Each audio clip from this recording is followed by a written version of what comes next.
라꿀라삐따경 한때 세종께서는 바카에서 수숨마라 길이에 벨샤 깔라숲에 머무셨다. 그때 라꿀라삐따 장자가 세종께 다가가서는 절을 올리고 한곁에 앉아 세종께 이렇게 말씀드렸다. 세존이시여, 저는 이제 늙어서 나이 들고 노쇠하고 몸은 병이 들었고 끊임없이 병고에 시달립니다. 그러나 저는 세종과 마음에 새겨야 할 고귀한 비구들을 거의 친견하지 못합니다. 세종께서 저를 훈도하시고 가르쳐 주소서. 그러면 제게 오래도록 이익과 행복이 될 것입니다. 참으로 그러하다 장자여. 그대의 몸은 고생이 가득하고 참으로 거지적거린다. 이런 몸을 끌고 다니면서 잠시라도 건강하다고 자부한다면 어찌 어리석지 않겠는가. 그러므로 장자여, 그대는 나의 몸은 병들었지만 마음은 병들지 않을 것이다 라고 공부지어야 한다. 그러자 라꿀라삐따 장자는 세존의 말씀을 기뻐하고 감사드린 뒤 자리에서 일어나 세존께 절을 올리고 경의를 표한 뒤에 사리붓다 존자에게 다가갔다. 가서는 절을 올리고 한곁에 앉았다. 한곁에 앉은 라꿀라삐따 장자에게 사리붓다 존자는 이렇게 말했다. 장자여, 그대의 감각기관들은 참으로 고요하고 안색은 아주 맑고 빛납니다. 오늘 그대는 세존의 면전에서 법문을 들었습니까? 존자시여, 어찌 아니겠습니까? 오늘 저는 세존으로부터 감노의 법문으로 관정을 하였습니다. 장자여, 그러면 그대는 어떻게 세존으로부터 감노의 법문으로 관정을 하였습니까? 세존이시여, 저는 이제 늙어서 나의 몸은 병들었지만 마음은 병들지 않을 것이다 라고 공부지어 한다라고 법문을 들었습니다. 장자여, 그런데 그대는 세존께 그러면 어떤 것이 몸도 병들고 마음도 병든 것입니까? 그리고 어떤 것이 몸은 병들었지만 마음은 병들지 않은 것입니까? 라고 더 질문을 드려야겠다는 영감이 떠오르지 않았습니까? 존자시여, 이 말씀의 뜻을 바르게 이해하기 위해서 저희들은 아무리 먼 곳에서라도 사리붓다 존자의 곁으로 와야 합니다. 그러니 사리붓다 존자께서 이 말씀의 뜻을 설명해 주시면 감사하겠습니다. 장자여, 그렇다면 이제 들으십시오. 듣고 마음에 잘 새기십시오. 그렇게 하겠습니다, 존자시여 라고 라꿀라삐따 장자는 사리붓다 존자에게 대답했다. 사리붓다 존자는 이렇게 말했다. 장자여, 어떤 것이 몸도 병들고 마음도 병든 것입니까? 여기 배우지 못한 범부는 성자들을 친견하지 못하고 성스러운 법에 능숙하지 못하고 성스러운 법에 인도되지 못하고 참된 사람들을 친견하지 못하고 참된 사람의 법에 능숙하지 못하여 물질을 자아로 알고 물질을 가진 것이 자아라고 알고 물질이 자아 안에 있다고 알고 물질 안에 자아가 있다고 압니다. 그는 이 몸이 나다, 이 몸은 내 것이다 라는 견해에 사로잡힙니다. 그러나 이 같은 견해에 사로잡힌 자의 몸은 변하고 다른 상태로 되어가기 때문에 그에게는 근심, 탄식, 육체적 고통, 정신적 고통, 절망이 일어납니다. 그는 느낌을 자아로 알고 느낌을 가진 것이 자아라고 알고 느낌이 자아 안에 있다고 알고 느낌 안에 자아가 있다고 압니다. 그는 느낌이 나다, 느낌은 내 것이다 라는 견해에 사로잡힙니다. 그러나 이 같은 견해에 사로잡힌 자의 느낌은 변하고 다른 상태로 되어가기 때문에 그에게는 근심, 탄식, 육체적 고통, 정신적 고통, 절망이 일어납니다.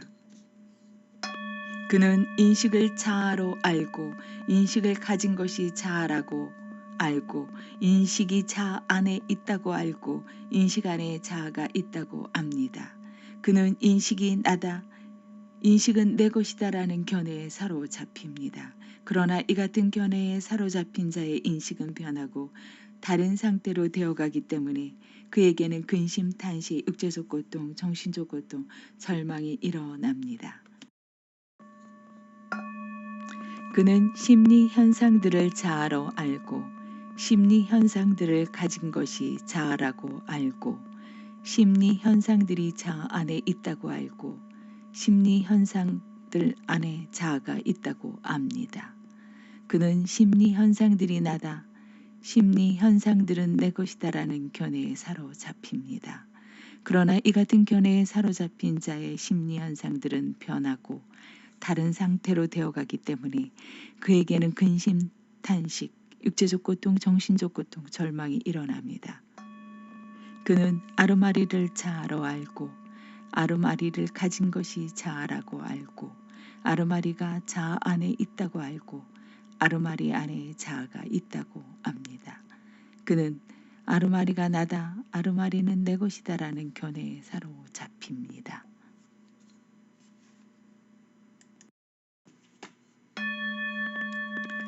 그러나 이 같은 견해에 사로잡힌 자의 아르마리는 변하고 다른 상태로 되어가기 때문에 그에게는 근심, 탄식, 육체적 고통, 정신적 고통, 절망이 일어납니다. 장자여, 이것이 몸도 병들고 마음도 병든 것입니다. 장자여, 그러면 어떤 것이 몸은 병들었지만 마음은 병들지 않은 것입니까? 여기 잘 배운 성스러운 제자는 성자들을 친견하고 성스러운 법에 능숙하고 성스러운 법에 인도되고 참된 사람들을 친견하고 참된 사람의 법에 능숙하여 물질을 자아로 알지 않고 물질을 가진 것이 자아라고 알지 않고 물질이 자아 안에 있다고 알지 않고 물질 안에 자아가 있다고 알지 않습니다. 그는 이 몸이 나다, 이 몸은 내 것이다라는 견해에 사로잡히지 않습니다. 이 같은 견해에 사로잡히지 않은 자의 몸은 변하고 다른 상태로 되어가지만 그에게는 근심, 탄식, 육체적 고통, 정신적 고통, 절망이 일어나지 않습니다.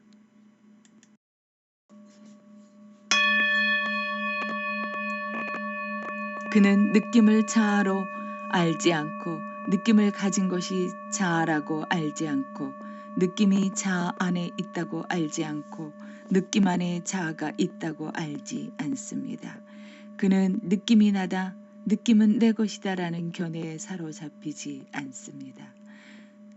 이 같은 견해에 사로잡히지 않은 자의 느낌은 변하고 다른 상태로 되어가지만 그에게는 근심, 탄식, 육체적 고통, 정신적 고통, 절망이 일어나지 않습니다. 그는 인식을 자아로 알지 않고 인식을 가진 것이 자아라고 알지 않고 인식이 자아 안에 있다고 알지 않고 인식 안에 자아가 있다고 알지 않습니다. 그는 인식이 나다, 인식은 내 것이다라는 견해에 사로잡히지 않습니다. 이 같은 견해에 사로잡히지 않은 자의 인식은 변하고 다른 상태로 되어가지만 그에게는 근심, 탄식, 육체적 고통, 정신적 고통, 절망이 일어나지 않습니다. 그는 심리 현상들을 자아로 알지 않고 심리 현상들을 가진 것이 자아라고 알지 않고 심리 현상들이 자아 안에 있다고 알지 않고 심리 현상들 안에 자아가 있다고 알지 않습니다. 그는 심리 현상들이 나다, 심리 현상들은 내 것이다라는 견해에 사로잡히지 않습니다. 이 같은 견해에 사로잡히지 않은 자의 심리 현상들은 변하고 다른 상태로 되어가지만 그에게는 근심, 탄식, 육체적 고통, 정신적 고통, 절망이 일어나지 않습니다. 그는 아름아리를 자아로 알지 않고 아리를 가진 것이 자아라고 알지 않고 아르마리가 자아 안에 있다고 알지 않고 아르마리 안에 자아가 있다고 알지 않습니다. 그는 아르마리가 나다, 아르마리는 내 것이다라는 견해에 사로잡히지 않습니다. 이 같은 견해에 사로잡히지 않은 자의 아르마리는 변하고 다른 상태로 되어가지만 그에게는 근심, 탄식, 육체적 고통, 정신적 고통, 절망이 일어나지 않습니다. 장자여, 이것이 몸은 병들었지만 마음은 병들지 않은 것입니다. 사리부타 존자는 이렇게 말했다. 나콜라피타 장자는 마음이 흡족해져서 사리부타 존자의 말을 크게 기뻐하였다. 화살경. 죽기 마련인 존재들의 삶은 정해져 있지 않고 알 수도 없습니다. 힘들고 짧으며 괴로움에 얽혀 있습니다.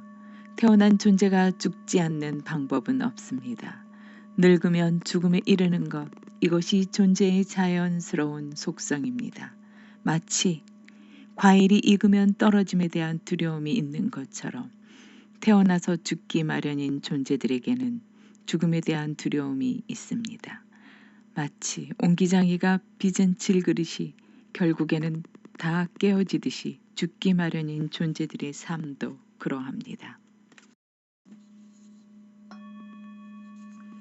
젊은이도 늙은이도 어리석은이도 지혜로운이도 모두 죽음의 지배를 받고 모두 죽음으로 끝을 맺습니다. 죽음에 제압된 사람들이 다음 세상으로 갈 때에는 아버지도 자식을 구할 수 없고 누구도 자신의 친척들을 구할 수 없습니다.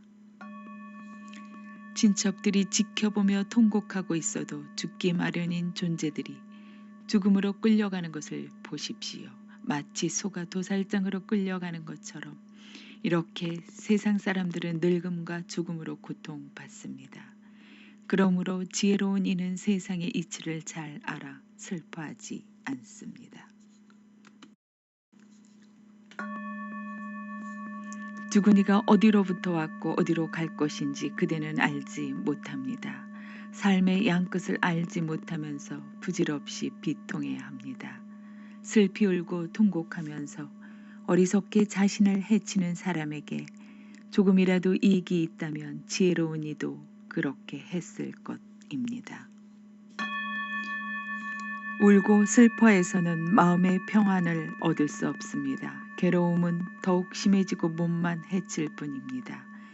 여의고 창백해져 자신을 해칠 뿐입니다. 그렇게 한다고 죽은 이가 살아날 수 없으니 통곡하는 것은 부질없는 일입니다. 슬픔을 버리지 않는 사람에게는 더 많은 괴로움이 일어납니다. 죽은 사람 때문에 울부짖는 것은 슬픔의 포로가 되는 것입니다. 자신의 업에 따라 이제 막 떠나려고 하는 다른 이들을 보십시오. 죽음의 지배 아래 놓여 떨고 있는 생명들을 보십시오. 사람들이 어떻게 생각하든 그것은 생각과 다르게 일어납니다. 떠남도 그와 같으니 세상의 이러한 이치를 보십시오. 사람이 100년이나 그 이상을 산다 해도 여기에 삶을 떠날 때에는 친척들과 헤어져야 합니다. 그러니 깨달은 분의 가르침을 듣고서 슬피 우는 것을 멈추어야 합니다. 목숨이 다하여 죽은 이를 보고 다시 살릴 수 없다는 것을 아십시오. 집이 불탈 때 물을 부어 불을 끄듯이 현명하고 지혜롭고 잘 배운 선한 사람은 일어난 슬픔을 즉시 날려버려야 합니다. 바람이 솜털을 날려버리듯이 스스로의 행복을 구하려면 자신의 비탄, 불평, 불만족을 버려야 합니다. 몸에 박힌 화살을 뽑아버리듯이 화살을 뽑아버리고 집착 없이 마음의 평안을 얻어 모든 슬픔을 뛰어넘으면 슬픔 없는 열반에 들 것입니다. 담장 박경. 죽은 이들은 담장 밖에 서 있고 옛집에 들어오려고 문기둥에 서 있네. 사람들은 많은 음식을 먹고 마시면서도 과거에 지은 불선업 때문에 아무도 그들을 기억하지 않네. 죽은 이들을 애처롭게 생각하는 사람들은 깨끗하고 알맞은 음식을 적절한 때에 보시하고 이렇게 빌어야 한다네. 이 공덕이 돌아가신 친척들에게 나누어지기를, 돌아가신 친척들이 행복하기를.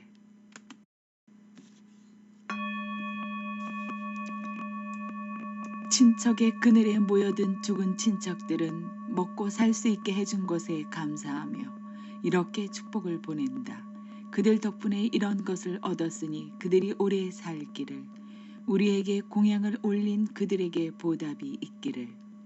죽은 이들이 사는 곳에는 농사도 농사지을 소도 장사도 장사할 돈도 없다네. 그들은 오직 우리가 보시한 것만으로 살아가네.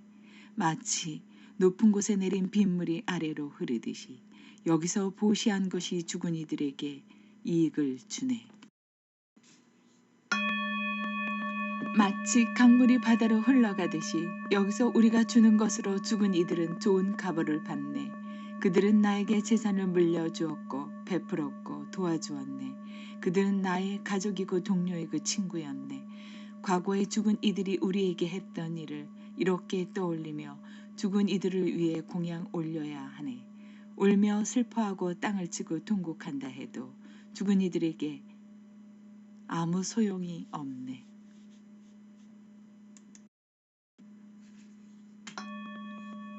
거룩한 승가에 공양 올리며 오랫동안 복덕이 되고 즉시 좋은 값을 받네. 이렇게 친척들은 죽은 이들을 위해 공양 올리고 죽은 이들은 그 공양으로 인해 좋은 값을 받고 비구들은 힘을 얻으니 그대가 행한 공덕은 적은 것이 아니니.